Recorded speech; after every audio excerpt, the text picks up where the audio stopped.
What's up guys, in this video I'm going to show you that how to stop WhatsApp saving photos to your gallery.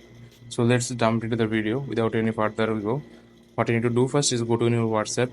After going to your WhatsApp, you need to find this three dot bar icon in the top right corner. You have to click on this three dot bar icon.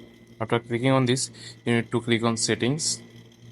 After going to settings, you need to scroll down and you have to find the option storage and data. After clicking on this, you can see here is the option media auto download. We need to turn all this option off to stop WhatsApp saving photos and videos auto in our gallery. So what you need to do next is click on the first option like here.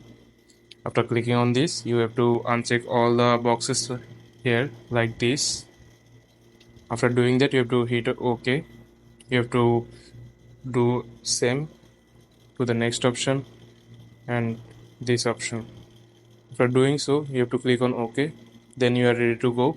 WhatsApp will not auto download all the pictures and photo videos on your gallery. So this is how you can stop WhatsApp downloading auto pictures and videos to your gallery. I hope you like this video. Please subscribe this channel. Peace.